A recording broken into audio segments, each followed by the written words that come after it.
Cylinder ಮನೆಗಳಿಗೆ ಸಕಾಲಕ್ಕೆ ಮುಟ್ಟದ ಕಾರಣ ರಾಯಚೂರು ಜಿಲ್ಲೆಯ ಮಾನ್ವಿ ತಾಲೂಕಿನಲ್ಲಿ ಹೋಟೆಲ್ ಡಾಬಾಗಳಲ್ಲಿ ಗೃಹ ಬಳಕೆ ಸಿಲಿಂಡರ್ ಸರಬರಾಜಾಗುತ್ತಿದ್ದು ಆಹಾರ ಇಲಾಖೆ ಉಪನಿರ್ದೇಶಕ ಕೃಷ್ಣಪ್ಪ ವಿರುದ್ಧ ಬುದ್ಧಿಜೀವಿಗಳು ಗಂಭೀರ ಆರೋಪ ಕೇಳಿಬಂದಿದೆ. ಇವತ್ತು ಪ್ರಮುಖವಾಗಿ ಮಾತಾಡಬೇಕಾದದ್ದು ಏನಂತಂದರೆ ಮಾನ್ವಿ ತಾಲೂಕಿನಲ್ಲಿ ಗೃಹ ಬಳಕೆಗೆ ಸಂಬಂಧಪಟ್ಟಂಗ ಗೃಹ ಬಳಕೆದಾರರು ಯಾರಿದ್ದಾರೆ, ಸಾಮಾನ್ಯ ಜನ ಏನಿದ್ದಾರೆ, ಮಧ್ಯಮ ವರ್ಗದವರು ಏನಿದ್ದಾರೆ, ಬಹುತೇಕವಾಗಿ ಇವತ್ತು ಅಡುಗೆಗೆ ಬಳಸುವಂಥ ಸಿಲಿಂಡರ್ ಏನಿದೆ ಅಲ್ವಾ, ಮಾನ್ವಿ ತಾಲೂಕಿನಲ್ಲಿ ಸಕಾಲಕ್ಕೆ ಅದು ತಲುಪ್ತಾ ಇಲ್ಲ. ಯಾಕೆ ತಲುಪ್ತಾ ಇಲ್ಲ ಅಂತಂದರೆ, ಈಗ ಸರ್ಕಾರ, ಕೇಂದ್ರ ಸರ್ಕಾರ ಮತ್ತು ರಾಜ್ಯ ಸರ್ಕಾರದ ಸ್ವಾಮ್ಯದ ಅಡಿಯಲ್ಲಿ ಒಂದು ನಿಗದಿತವಾದಂಥ ಒಂದು ರೇಟನ್ನು ಫಿಕ್ಸ್ ಮಾಡಿರ್ತಾರೆ. ಆ ಬೆಲೆಗೆ ತಕ್ಕಂಗೆ ಇವತ್ತು ಗ್ರಾಹಕರು ಸಿಲಿಂಡ್ರನ್ನ ಏಜೆನ್ಸಿ ಮೂಲಕ ತಗೊಳ್ಬೇಕಂತಂದರೆ ಆ ಟೈಮಿಗೆ ಅವರಿಗೆ ಗ್ಯಾಸ್ ಸಿಗೋದಿಲ್ಲ. ಕಾರಣ ಏನಂತಂದರೆ, ಈಗ ಸಂಬಂಧಪಟ್ಟಂಥ ಆಹಾರ ಇಲಾಖೆ ಮತ್ತು ಸಂಬಂಧಪಟ್ಟಂಥ ಕೃಷ್ಣಪ್ಪನಂಥ ಅಧಿಕಾರಿಗಳು ಇದನ್ನು ಗಂಭೀರವಾಗಿ ಪರಿಗಣಿಸದೆ ಹೋಗಿರೋದ್ರಿಂದ ಇದು ಭ್ರಷ್ಟಾಚಾರಕ್ಕೆ ಒಂದು ದೊಡ್ಡ ಹೆದ್ದಾರಿನಾಗಿ ಮಾಡಿರೋದನ್ನು ನಾವಿಲ್ಲಿ ಭಾಳ ಸ್ಪಷ್ಟವಾಗಿ ಗಮನಿಸಬೇಕಾಗಿದೆ. ಇದು ಎಲ್ಲರೂ ಸಾರ್ವಜನಿಕರು ಕೂಡ ಈ ಸಂಬಂಧಪಟ್ಟಂಗ ಇವತ್ತು ಯಾಕೆ ಮುಟ್ತಾ ಇಲ್ಲ ಅಂತಂದರೆ, ಮಾನ್ವಿ ತಾಲೂಕಿನಲ್ಲಿ ಯಾರು ಗೃಹ ಬಳಕೆದಾರ ಇದ್ದಾರೆ ಅವ್ರಿಗೆ ಮುಟ್ಟಲಾರ್ದೇ, ಅವ್ರು ಸಕಾಲಕ್ಕೆ ತಲುಪಿಸಲಾರ್ದೇ ಡಾಬಾಗಳಿಗೆ ದೊಡ್ಡ ಬಿಸ್ನೆಸ್ ಮಾಡುವಂಥ ಅಂಗಡಿಗಳಿಗೆ, ಡಾಬಾಗಳಿಗೆ ಇವತ್ತೆಲ್ಲ ರಾತ್ರೋರಾತ್ರಿ ಇವತ್ತು ಮಾರಾಟ ಆಗ್ತಾ ಇರೋದು ನಾವು ನೋಡಿ. ಹೆಚ್ಚಿನ ಬೆಲೆಗೆ ಇವತ್ತು ಮಾರಾಟ ಮಾಡ್ತಾ ಇದ್ದಾರೆ. ನಿಗದಿತ ರೇಟ್ ಕೊಟ್ಟರೆ ರೊಕ್ಕ ಕಡಿಮೆ ಆಗ್ತದಲ್ವಾ, ಹೆಚ್ಚಿನ ರೇಟಿಗೆ ಆಮೇಲೆ ಗ್ಯಾಸನ್ನ ಬೆಳೆತನ ರಾತ್ರೋರಾತ್ರಿ ಇವತ್ತು ಮಾರಾಟ ಮಾಡೋದ್ರಿಂದ ಅತಿ ಹೆಚ್ಚು ಹಣನ ಲಾಭಿ ಮಾಡಿಕೊಳ್ಳುವಂಥ ಕೆಲಸ ಇಲ್ಲಿಗಲ್ ಆಗಿ ಇವತ್ತು ಮಾನ್ವಿ ತಾಲೂಕಿನಲ್ಲಿ ನಡೀತಾ ಇದೆ. ಇದಕ್ಕೆ ಸಂಬಂಧಪಟ್ಟಂಥ ಮಾನ್ಯ ಜನಪ್ರತಿನಿಧಿಗಳು ಈ ಬಗ್ಗೆ ಗಂಭೀರವಾಗಿ ಪರಿಗಣಿಸಬೇಕಾಗಿದೆ. ಅದೇ ಹೊತ್ತಿನಲ್ಲಿ ಮಾನ್ಯ ಜಿಲ್ಲಾಧಿಕಾರಿಗಳು ಕೂಡ ಆಹಾರ ಇಲಾಖೆಗೆ ಸಂಬಂಧಪಟ್ಟಂಥ ಅಧಿಕಾರಿಗಳನ್ನು ಆಮೇಲೆ ಸಭೆ ಕರೆದು ಈ ಭ್ರಷ್ಟಾಚಾರ ಏನು ತಾಂಡವಾಡ್ತದಲ್ಲ ಇದಕ್ಕೆ ಸಂಬಂಧಪಟ್ಟಂಗೆ ಕಡಿವಾಣ ಹಾಕ್ಬೇಕಂತ ಹೇಳ್ಬಿಟ್ಟು ಒತ್ತಾಯಿಸ್ತಾ ಇದ್ದೀವಿ. ಆಹಾರ ಇಲಾಖೆ ಅಧಿಕಾರಿಗಳು ಯಾಕೆ ಧೈರ್ಯ ಇಲ್ವಾ? ಯಾಕಂತಂದ್ರೆ ಡಾಬಾಗಳಿಗೆ, ಹೋಟೆಲ್ಗಳಿಗೆ ಗೃಹ ಬಳಕೆ ಸಿಲಿಂಡರ್ ಸರಬರಾಜು ಆಗ್ತಂತಿದ್ರೆ ಯಾಕೆ ಮೌನವಾಗಿದ್ದಾರೆ? ಇವ್ರಿಗೆ ಏನಾದ್ರು ಒಂದು ಸಪೋರ್ಟ್ ಬ್ಯಾಕ್ ಬೋನ್ ಆಗಿ ಸಪೋರ್ಟ್ ಕೊಡ್ತಾ ಇದಾರ? ಈ ಪ್ರಶ್ನೆ ಏನಾಗಿದೆ ಅಂತಂದರೆ, ಈಗ ಸಂಬಂಧಪಟ್ಟಂಥ ಆಹಾರ ಇಲಾಖೆಗೆ ಸಂಬಂಧಪಟ್ಟಂಥ ಕೃಷ್ಣಪ್ಪನಂಥವರು ಈ ಒಂದು ಭ್ರಷ್ಟಾಚಾರಕ್ಕೆ ಕಡಿವಾಣ ಹಾಕಬೇಕಾಗಿದೆ. ಈ ಕಡಿವಾಣ ಹಾಕದ ಬದಲಾಗಿ ಇವತ್ತು ಏಜೆನ್ಸಿಗಳ ಯಾವುದೋ ಒಂದು ಕಾಣದ ಕೈವಾಡಗಳ ಒತ್ತಡಕ್ಕೆ ಮಣಿದು ಯಾವುದೋ ಒಂದು ಮಾಮೂಲು ರೂಪದಲ್ಲಿ ಇವತ್ತು ಹಣನ ಇವತ್ತು ಸಂದಾಯ ಆಗ್ತಾ ಇರೋದ ಕಾರಣದಿಂದ ಇವತ್ತೇನಂದರೆ ಜನಸಾಮಾನ್ಯರಿಗೆ ಮುಟ್ತಾ ಇಲ್ಲ. ಇವತ್ತು ಡಾಬಾಗಳಿಗೆ ಇವತ್ತು ಮಾರಾಟ ಆಗ್ತಾ ಇರೋದನ್ನು ನಾವು ಗಂಭೀರವಾಗಿ ಇವತ್ತು ಮಾತಾಡ್ಕೊಳ್ಳೋದನ್ನ ನಾವು ನೋಡ್ತಾ ಇದ್ದೀವಿ. ಹೀಗಾಗಿ ಇದ್ರ ಬಗ್ಗೆ ಏನಾದರೂ ಸರ್ಕಾರ ಗಂಭೀರವಾಗಿ ಪರಿಗಣಿಸಿದ ಹೋದಲ್ಲಿ, ಆಹಾರ ಇಲಾಖೆದವರು ಇದನ್ನು ಏನಾದರೂ ಗಂಭೀರವಾಗಿ ಪರಿಗಣಿಸಿದ ಹೋದಲ್ಲಿ ಮಾನ್ವಿ ತಾಲೂಕಿನಲ್ಲಿ ಗೃಹ ಬಳಕೆದಾರರು ಎಲ್ಲರೂ ಇವತ್ತು ಬೀದಿಗೆ ಬಂದು ಹೋರಾಟ ಮಾಡುವಂಥ ಅನಿವಾರ್ಯತೆ ಎದುರಾಗ್ತದೆ ಅನ್ನುವಂಥದ್ದನ್ನು ಈ ಸಂದರ್ಭದಲ್ಲಿ ನಾವು ಹೇಳೋಕ್ಕೆ ಇಷ್ಟಪಡ್ತಾ ಇದ್ದೀವಿ. ಮಾನ್ವಿ ತಾಲೂಕಿನಲ್ಲಿ ಕಾನೂನು ಅನ್ನೋದು ಇಲ್ಲವಾಗಿದ್ದರಿಂದ ಆಹಾರ ಇಲಾಖೆ ಉಪನಿರ್ದೇಶಕ ಕೃಷ್ಣಪ್ಪರ ದುರಾಡಳಿತದಿಂದ ಡಾಬಾ, ಹೋಟೆಲ್ ಹಾಗೂ ಕಾರ್ಖಾನೆಗಳಿಗೆ ಗೃಹ ಬಳಕೆ ಸಿಲಿಂಡರ್ ಸರಬರಾಜಾಗುವುದು ಒಂದು ಕಡೆಯಾದರೆ, ಬ್ಲಾಸ್ಟ್ ಆದರೆ ಇದಕ್ಕೆ ಯಾರು ಹೊಣೆ ಎಂದು ಜನರ ಪ್ರಶ್ನೆಯಾಗಿದೆ. ಬಡವರಿಗೆ ಗ್ಯಾಸ್ಗಳು ಮುಟ್ಟುವುದ, ಹೋಟ್ಲುಗಳು, ದೊಡ್ಡ ಬಿಸ್ನೆಸ್ಗಳಿಗೆ ಎಲ್ಲ ಹೊರಗಡೆ ಹೋಗ್ತಾವ. ಇವತ್ತು 500-800 ರೂಪಾಯಿ ಇರೋದ್ರನ್ನ 1500, 2000 ತನಕ ಗ್ಯಾಸ್ಗಳನ್ನ ಮಾರಕತ್ತಾರ. ಬಡವರಿಗೆ ಇದಿಲ್ಲ. ಎಲ್ಲಿ ಹಿರೇಪಟ್ಟಣಕೊಲ್ಲಲ್ಲಿ ಆಗಲಿ, ಎಲ್ಲೇ ಪ್ರೈವೇಟ್ನ ಎಲ್ಲ ಕಡೆಗೆ ನಮ್ಮ ರಾಯಚೂರು ಜಿಲ್ಲೆಯಲ್ಲಿ ಬರೀ ಅದೇ ಅವ್ಯವಹಾರ ನಡೆದೈತೆ. ಆ ಕೃಷ್ಣಪ್ಪಂಬರನ್ನ ಯಾರೂ ಇದು ಮಾಡೋಕ್ಕಾಗಕ್ಕಲ್ಲ. ಕೇಳಿದರೆ ನಾನು ಅಲ್ಲಿ ಹೇಳಿನಿ, ಇಲ್ಲಿ ಹೇಳಿನಿ ಅಂತಾನ. ತಾನು ಕೂಡ ಶ್ಯಾಮಲ ಇದ್ದಾನ. ಏನು ಎಸಿಗೆ ಎಷ್ಟು ಸಲ ಹೇಳಿದ್ವಿ, ಎಸಿ ಕೂಡ ಇವತ್ತಿಗೆ ಏನು ಕ್ರಮ ತಗೊಂಡಿಲ್ಲ. ತಹಸೀಲ್ದಾರ್ಗಳಿಗೆ ಹೇಳಿದ್ವಿ, ತಹಸೀಲ್ದಾರ್ ಕೂಡ ಕ್ರಮ ತಗೊಂಡಿಲ್ಲ.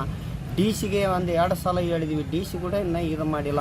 ಬಡವಗಳಿಗೆ ಭಾಳ ತ್ರಾಸ ಆಗಕತ್ತೈತಿ. ಯಾಕಂದ್ರೆ ಇವತ್ತು 1100, 1200, 1500 ತನಕ ಹೊರಗಡೆ ಗ್ಯಾಸ್ಗಳನ್ನ ಮಾರಕತ್ತಾರ. ಇದು ದೊಡ್ಡ ಇದು ಸಣ್ಣವರಿಗೆಲ್ಲ ಹೊರಗಡೆ ಹೋಗಕತ್ತಾವ. ಏನು ಇದು ಭಾಳ ಕ್ರಮ ತಗೋಬೇಕು ಸುತ್ತ ಇದಕ್ಕಾಗಿ ಅಂತ. ಅಲ್ಲ ರೀ, ಈಗಂದ್ರೆ ಗೃಹ ಬಳಕೆ ಜನರಿಗೆ ಮುಟ್ಟತಕ್ಕಂಥ ಸಿಲಿಂಡರ್ಗಳು ಹೊರಗಡೆ ಹೋಗ್ತವೆ. ಇದಕ್ಕೆಲ್ಲ ಯಾರು ಕಾರಣ? ಏನಿದೆ ದುರಾಡಳಿತ? ಏನಿದೆ ಮಾನ್ವಿ ದುಡಿತ ಅಂದ್ರೆ ಆಫೀಸರೇ ಕಾರಣ. ಏನು ಫುಡ್ ಆಫೀಸರ್ ಆಗಲಿ, ಯಾರೇ ಇವರೇ ಆಗಲಿ, ಕೃಷ್ಣಪ್ಪ ಅಂಬರು ಇವರೇ ಕಾರಣ. ಇದಕ್ಕೆ ಯಾರು ಅಧಿಕಾರಿಗಳು ಏನು ಮಾಡೋದು ಆಗಕ್ಕಲ್ಲ. ಸರ್ಕಾರ ಸಂಬಳ ಕೊಡೋದು ಇದಕ್ಕೆಲ್ಲ, ಮತ್ತೆ ಯಾಕೆ ಕಂಟ್ರೋಲ್ ಮಾಡ್ತಾರೆ? ಸಂಬಳ ಆಗಕ್ಕಲ್ಲಪ್ಪ. ನಮಗೆ ಹೊರಗಡೆ ಮಾರಿದ್ರೆ ಜಾಸ್ತಿ ಬರ್ತೈತೆ. ಏನು ಹೊರಗಡೆ ಡಾಬುಗಳಿಗೆ, ಹೊರಗಡೆ ಈ ಅಂಗಡಿಗಳಿಗೆ ಮಾರಿದ್ರೆ ಬರ್ತೈತೆ. ಇವರೇ ಸಪೋರ್ಟ್ ಮಾಡಕತ್ತಾರ. ಅದೇ ಸಣ್ಣ ಯಾರಿಗಂದ್ರೆ ಅಂಗಡಿಗಳಿಗೆ ಎಲ್ಲ ಇವರಿಗೆ ಏನು ಎಲ್ಲ ಇವರಿಗೆ ಸಪೋರ್ಟ್ಗಳು ಇದು ಮಾಡಕತ್ತಾರ. ಏನು ಬಡವರಿಗೆ ಏನಿಲ್ಲ. ಇವತ್ತು ಗ್ಯಾಸ್ ತಗೋಬೇಕಪ್ಪ, ಬುಕ್ಕ ತಗೊಂಡು ಹೋಗ್ಬೇಕಾದ್ರೆ ಎಲ್ಲೇ ಬೇಕು ಆ ಬುಕ್ಕಕ್ಕೆ ಮರ್ಯಾದಿಲ್ಲ, ಆ ಗ್ಯಾಸಿಗೆ ಮರ್ಯಾದಿಲ್ಲ. ಆ ಬುಕ್ಕ ಹೋದ್ರೆ ಮಾನವಿಯಲ್ಲಿ ಯಾರು ತಗೊಬೇಕಲ್ಲ ಅಂಗಡಿಯಲ್ಲಿ ಹೋಗಿ ಗ್ಯಾಸಿಗೆ. ಹೊರಗಡೆ ಹೋಗ್ಬೇಕು, ಏನು 1500 2000 ತನ ಕೊಡಬೇಕು ಆ ಗ್ಯಾಸಿನ, ಏನು ಅವಾಗ ತಗೊಂಬರ್ಬೇಕು. ಆ ಬುಕ್ಕಕ್ಕೆ ಕೂಡ ಬೆಲೆ ಇಲ್ಲ, ಆ ಬುಕ್ ಕೂಡ ಬೇಕಿಲ್ಲ ಈಗ. ಯಾಕಂದ್ರೆ ಹೊರಗಡೆ ಎಲ್ಲೇ ಬೇಕಾಗಿಬಿಟ್ಟವ, ಎಲ್ಲೇ ಬೇಕು ಅವು ಸಿಲಿಂಡರ್ಗಳಿಗೆ ಮರ್ಯಾದಿಲ್ದಂಗೆ ಆಗೈತೆ. ಏನು ಹಿಂಗಾದ್ರೆ ಹೆಂಗೆ ಅಧಿಕಾರಿಗಳ ಕರ್ತವ್ಯ ಹೆಂಗೆ? ಕರ್ತವ್ಯ ಏನಿಲ್ಲ, ಲಕ್ಷ್ಮಿ ಕೊಟ್ಟರೆ ಲಾಭ, ಲಕ್ಷ್ಮಿ ಇಲ್ಲ ಅಂದ್ರೆ ನೀನು ಯಾರಪ್ಪ ಅಂತ ಹೇಳ್ತಾರ. ನೀನು ಅದು ಹೇಳ್ತಾನಲ್ಲ ಇದೇನದು ಬೆದರಿಕೆ ಹಾಕ್ತಾರ. ಯಾರೇ ಆಗಲಿ, ಕೃಷ್ಣಪ್ಪ ಆಗಲಿ, ಇವತ್ತು ತಹಸೀಲ್ದಾರ್ ಆಗಲಿ, ಎಸಿಗೆ ಹೇಳಿಗೆ ಎಷ್ಟು ಸಲ ಹೇಳಿದ್ವಿ. ಅಧಿಕಾರಿಗಳು ರೊಕ್ಕ ಲಕ್ಷ್ಮಿ ಇದ್ದರೆ ಎಲ್ಲ ಕರೆಯವು, ಅದಿಲ್ಲದ ಬಡವ್ರನ್ನ ಏನು ದೊಡ್ಡ ದೊಡ್ಡ ಇದಕ್ಕೆ ಹೋಗಕತ್ತವು. ಆಹಾರ ಇಲಾಖೆ ಅಧಿಕಾರಿಗಳು ಕಣ್ಣಿದ್ದು ಕುರುಡರಾಗಿದ್ದರಿಂದ ಕ್ರಮ ಜರುಗಿಸುವ ಬದಲು ನಮಗೆ ಯಾಕೆ ಬೇಕು ಎಂದು ದೂರ ಸರಿದು ಸಾಗುತ್ತಿದ್ದಾರೆ. ಆಹಾರ ಇಲಾಖೆ ಅಧಿಕಾರಿಗಳು ಸುಮ್ಮನೆ ಇದ್ದಾರೆಂದು ನೋಡಿದರೆ ಲಂಚ ತಿನ್ನುತ್ತಿದ್ದಾರೆಂದು ಬುದ್ಧಿಜೀವಿಗಳ ಆರೋಪವಾಗಿದೆ.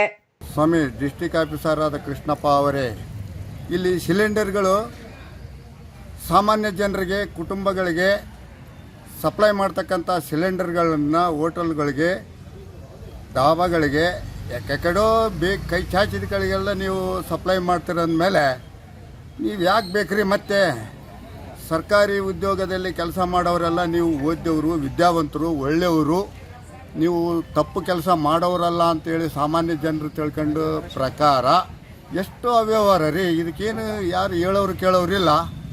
ನೀವು ಇಂಥವೆಲ್ಲ ಮಾಡಿದರೆ ಶಾಸಕರು ನಿಮ್ಮನ್ನು ಗೆದರಿಸ್ಬೇಕು. ನೀವೇ ಶಾಸಕರನ್ನ ಗೆದರ್ಸಂಗೆ ಆಗಿಬಿಟ್ರಲ್ಲ, ಮತ್ತು ನಿಮ್ಮನ್ನು ಯಾರು ಗೆದರಿಸ್ಬೇಕು? ಇದು ಭಾಳ ದೂರ ಮುದ್ದಕ್ಕೆ ಹೋಗ್ಬೇಕಾ ಏನು? ಇಲ್ಲಿಗೆ ಸರಿ ಮಾಡ್ಕೊಂಡು ನೀವು ವ್ಯವಸ್ಥೆ ಪ್ರಕಾರ ಕೆಲಸ ಮಾಡ್ತೀರಾ? ಇದು ನಮಗೆ ತಿಳಿಬೇಕು.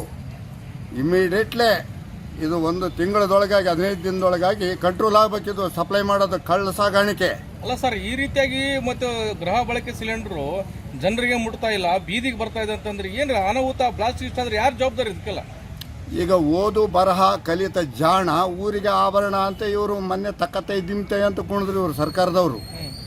ಓದು ಬರಹ ಕಲಿತ ಜಾಣ ಕೋಣನ್ಕಿಂತ ಕಡಾಗಿ ಸಂಹಾರ ಮಾಡಕ್ಕೆ ಬಿದ್ರಲ್ಲ ಇವರು ಬಡ ಜನರನ್ನ, ಕೂಲಿಕಾರರನ್ನ, ಯಾರು ಸರ್? ಕುಟುಂಬಸ್ಥರನ್ನ. ಈ ವಿದ್ಯಾವಂತರು, ಈ ನೌಕರಿ ಮಾಡ್ತಕ್ಕಂಥ ಜನ.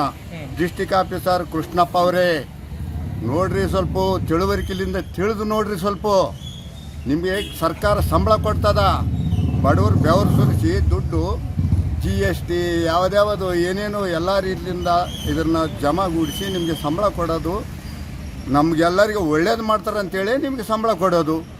ಮತ್ತು ನೀವೇ ಎಲ್ಲ ಕಿತ್ಕೊಂಡು ತಿಂತೀರ ಅಂದರೆ ಮತ್ತೆ ನಿಮ್ಗೆ ಸಂಬಳನೇ ಆಗಬೇಕು, ನಿಮ್ಮ ಕೆಲಸನೇ ಆಗಬೇಕು. ಹೆಂಗೆ ಸರ್ ಹಿಂಗಾದ್ರೆ ಹೆಂಗೆ ಜನರದ ಪರಿಸ್ಥಿತಿ? ಮಂಗಮಾಯ. ಮತ್ತು ಎಲ್ಲ ಜನ ರೊಚ್ಚಿಗೆದ್ನಂದ್ರೇನು ಮತ್ತೆ ನೀವು ಬೀದಿಗೆ ಬರ್ಬೇಕಾಗ್ತದ. ನಾವು ಬೀದಿಗೆ ಮೊದಲು ನಾವು ಬರ್ತೀವಿ ಬೀದಿಗೆ. ತಡೆಗಟ್ಟೋರು ಯಾರು ಸರ್ ಈ ವ್ಯವಸ್ಥೆಯನ್ನ? ಶಾಸಕರೇ ಕ್ರಮಬದ್ಧವಾಗಿ ತಡೆಗಟ್ಟತಕ್ಕಂಥ ವಿಷಯ ಇದು. ಶಾಸಕರೇ ಕಡೆಗಣಿಸಿದಾಗ, ಶಾಸಕರನ್ನ ಇವರು ಕಡೆಗಣಿಸಿದಾಗ ಇನ್ನು ನಾವೇ ತಡೆಗಟ್ಟಬೇಕಾಗ್ತದೆ ಬೀದಿಗಿಳಿದು. ಇದು ನಿಶ್ಚಿತ. ನೀವು ಸ್ವಲ್ಪ ಸರಿಯಾದ ರೀತಿಯಲ್ಲಿ ತಿಳ್ಕೊಂಡು ವ್ಯವಹಾರ ಲೈನಿಗೆ ಬರಬೇಕು.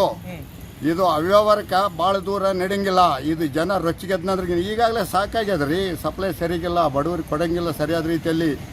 ರೇಟ್ ಅಡ್ಡದುಡ್ಡಿ ರೇಟು. ಸರ್ಕಾರ ಒಂದು ನಮೂನಿ ಫಿಕ್ಸ್ ಮಾಡಿದರೆ ಇಲ್ಲಿ ಮಾರಾಟಗಾರ ಒಂದು ನಮೂನಿ, ಯಾರು ಬೇಕವ್ರು ಮಾರ್ತಾರೆ ಔಟ್ರನ್ನ. ಹೆಂಗೆ ಹಿಂಗಾದ್ರೆ ಹೆಂಗ? ಇದು ಶಿಸ್ತು ಮಂಗಮಾಯ ಆದ್ರೆ ಮತ್ತೆ ನೀವೇ ಆಗ್ಬೇಕು. ಈಗ ಅಧಿಕಾರಿಗಳು ಮಾಮೂಲಿ ತಿನ್ನಕತ್ತಾರ ಸರ್? ಮಾಮೂಲಿ ಮತ್ತೆ ಪಬ್ಲಿಕ್ ಏನಿರ್ತದಲ್ರಿ, ಮಾಮೂಲಿ ಇಲ್ಲದೆ ಯಾವ್ದು ಕೆಲಸನೇ ಇಲ್ಲ. ಮಾಮೂಲಿ ಇಲ್ಲದೆ ಕೆಲಸನೇ ಇಲ್ಲ. ಪಬ್ಲಿಕ್ ಆಗಿ ಕೇಳ್ತಾರೆ, ಅವ್ರು ಇಷ್ಟ ಆಗ್ತದ ಅಷ್ಟ ಆಗ್ತದ ಅಂತೇಳಿ. ಮತ್ತು ಇವು ಆಧಾರ್ ಕಾರ್ಡ್ ಅಂತೂ ಇವರು ಆನ್ಲೈನ್ನಾಗ ಅರ್ಜಿ ಹಾಕಿದರೆ ಯಾವಾಗ ಕೊಡ್ತಾರೋ ಅದಕ್ಕೆ ಎಷ್ಟು ದಿನ ಕನಿಷ್ಠ ಒಂದು ಕರೆಕ್ಟಾದ ಮಾಹಿತಿ ಕೊಡಂಗಿಲ್ಲ. ಅವ್ರು ಹೇಳ್ತಕ್ಕಂಥ ಮಾತುಗಳು ಕ್ರಮಬದ್ಧವಾಗಿ ಅರ್ಥನೇ ಆಗಂಗಿಲ್ಲ. ಆ ರೀತಿ ಹೇಳ್ತಾರೆ ಅಂದಮೇಲೆ ಆಫೀಸರು ಇದು ಎಷ್ಟೋ ಅವ್ಯವಹಾರ ಇದು ಕಾನೂನಿನಲ್ಲಿ.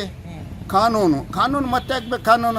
ಕಾನೂನು ಸರಿಗಿದ್ರೆ ಯಾವ ಸಂಘದವನು ಹೋರಾಟ ಮಾಡಂಗಿಲ್ಲ, ಪ್ರತಿಭಟನೆ ಮಾಡಂಗಿಲ್ಲ. ಇದಕ್ಕೆಲ್ಲ ಕಾರಣ ನೀವೇ. ನಿಮ್ಮ ಕಳ್ಳತನದಿಂದ, ನಿಮ್ಮ ಅವ್ಯವಹಾರದಿಂದ ನಾವು ಕಷ್ಟ ಬೀಳಬೇಕು, ಬೀದಿಗಿಳಬೇಕು, ಲಾಠಿ ಚಾರ್ಜ್ ಆಗಬೇಕು. ಇವೆಲ್ಲ ಬೇಕಾ? ಇವೇನಾ ರಾಜಕೀಯ ಆಡಳಿತ? ಈ ಆಡಳಿತ ಅವ್ರು ರಾಜಕೀಯ ಆರಣಿಗಳು ಒಂದು ನಮ್ಮಲ್ಲಿದ್ದರೆ ನೀವು ಅವ್ರನ್ನ ಮೀರಿದವರಾದ್ರಲ್ಲ, ಇಳಬೇಕೇನು ಬೀದಿಗೆ ಜನ? ಜನ ಬೀದಿಗಳಿದ್ರೆ ಮತ್ತೆ ಬೇಸಿ ನೆನಪು ಮಾಡ್ಕೇರಿ. ನೀವು ಮಾಡ್ತಕ್ಕಂಥ ಕೆಲಸ ಸೀದಾ ಮಾಡಿರಿ. ಬೀದಿಗಳಿದ ಮೇಲೆ ನಿಮ್ಮನ್ನು ಬೀದಿಗೆ ಎಳ್ಕೊಂಡು ಬಂದ ಮೇಲೆ ಇನ್ನು ಮರ್ಯಾದೆ ಅಲ್ಲ, ಅದು ಗೌರವ ಅಲ್ಲ ನಿಮಗೆ.